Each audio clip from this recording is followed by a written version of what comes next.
తెలంగాణ నాయకుల కంటే కూడా మన ఆంధ్రాలో వైసీపీ నాయకులకి బాగా కడుపు మంట బాగా ఎక్కువైపోయింది. తెలంగాణ నాయకులేమో వాళ్ళ తప్పుగా మాట్లాడాం మనం అని చెప్పి వాళ్ళు అర్థం చేసుకుని సరిదిద్దుకుంటున్నారు. పవన్ కళ్యాణ్ గారు మాటలు మనం వక్రీకరిస్తున్నాం, అది కరెక్ట్ కాదని చెప్పి వాళ్ళు ఒకరికొకరు సర్దుకొని నాలుగు గరుచుకొని గమ్మునైపోయారు. కానీ వైసీపీ నాయకులు వాళ్ళని రెచ్చగొట్టేసి ఏదో విధంగా గొడవలు పెద్దవి చేయాలా, పవన్ కళ్యాణ్ గారికి ఏదన్నా జరిగితే చూడాలా, సంబరపడిపోవాలనే ఉద్దేశంతో పాపం చిన్నంగా వాళ్ళని రెచ్చగొట్టే ప్రయత్నాలు చేస్తా ఉన్నారు. వైసీపీ నాయకులు వైసీపీ నుంచి వచ్చే అందే పేటీఎం బ్యాచ్ కొంతమంది ఉన్నారు.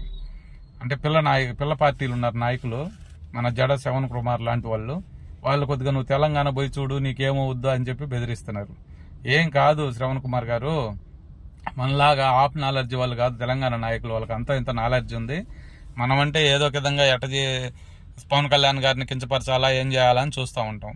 అసలు వైసీపీ నాయకులకి ఆల్రెడీ గుడ్డలోడు తీసి ఊస్తున్నారు అందరూ, అయినా సిగ్గు రావట్లా.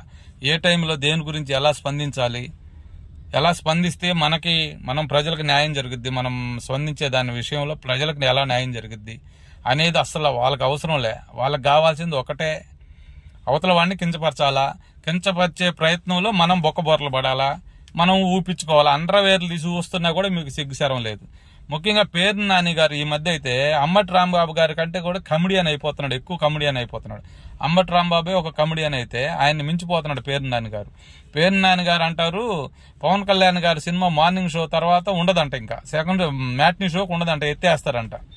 ప్రపంచం మొత్తం తెలుసు పవన్ కళ్యాణ్ గారి సినిమా రిలీజ్ కోసం ఎంతమంది ఎదురు చూస్తుంటారు, రిలీజ్ అయితే ఎంత డబ్బులు వసూలు చేస్తుంది. అసలు ప్రపంచం మొత్తం పవన్ కళ్యాణ్ గారి సినిమా కోసం చూస్తుంటే ఈయనకంటే మార్నింగ్ షో తర్వాత మ్యాట్నీ షో ఉండదంటే సిగ్గు శరం లేదు నీకు. నీది ఒక బతుక.